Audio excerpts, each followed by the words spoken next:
പ്രസിദ്ധ തീർത്ഥാടന കേന്ദ്രമായ ചെട്ടിക്കാട് വിശുദ്ധ അന്തോണീസിന്റെ ദേവാലയത്തിൽ നടന്ന തിരുശേഷിപ്പ് പ്രദക്ഷിണം ഭക്തിസാന്ദ്രമായി. തിരുക്കർമ്മങ്ങൾക്ക് റെക്ടർ ഫാദർ ഡോക്ടർ ബെന്നി വാഴക്കുട്ടത്തിൽ തുടങ്ങിയവർ നേതൃത്വം നൽകി. ചെട്ടിക്കാട് തീർത്ഥാടന കേന്ദ്രത്തിൽ വിശുദ്ധ അന്തോണീസിന്റെ തിരുശേഷിപ്പ് പ്രദക്ഷിണം ഭക്തിസാന്ദ്രമായി നടന്നു. പ്രമുഖ തീർത്ഥാടന കേന്ദ്രമായ ചെട്ടിക്കാട് വിശുദ്ധ അന്തോണീസിന്റെ ദേവാലയത്തിൽ മെയ് 13 നടക്കുന്ന ചരിത്രപ്രസിദ്ധമായ ഊട്ടുതിരുനാളിന് ഒരുക്കമായുള്ള നവനാൾ ചൊവ്വയുടെ സമാപനത്തോടനുബന്ധിച്ച് 1975 അഭിവന്യ ജോസഫ് കേളന്തറ പിതാവ് പ്രതിഷ്ഠ നടത്തിയ വിശുദ്ധ അന്തോണീസിന്റെ അഴുകാത്ത നാവിന്റെ തിരുശേഷിപ്പ് പേടകത്തിൽ നിന്ന് പുറത്തെടുത്ത് പ്രദക്ഷിണമായി വിശ്വാസികളുടെ അരികിൽ പൊതുവണക്കത്തിനായി കൊണ്ടുവന്നു. വിശ്വാസികളിൽ ആ അനുഭവം ഭക്തിസാന്ദ്രമായി.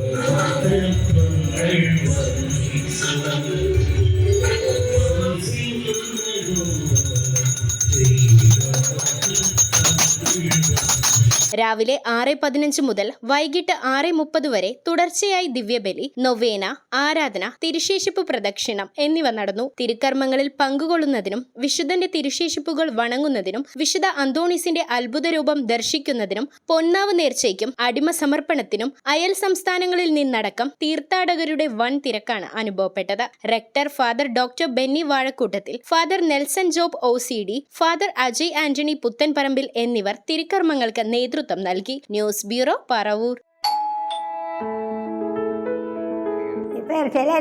അതെ മാമേ, നമ്മുടെ ആൻസി കൊച്ചിന്റെ കല്യാണമായിട്ട് വന്നാണ്. സ്വർണ്ണം എടുത്തിട്ടില്ലെങ്കിൽ നമ്മുടെ കൊച്ചന്റെ കടയിൽ നിന്ന് സ്വർണ്ണം എടുത്തൂടെ? ഏത് കൊച്ചന്റെ കട? മോക്ക് സ്വർണ്ണം എടുക്കാൻ പോയില്ലേ ആ കട?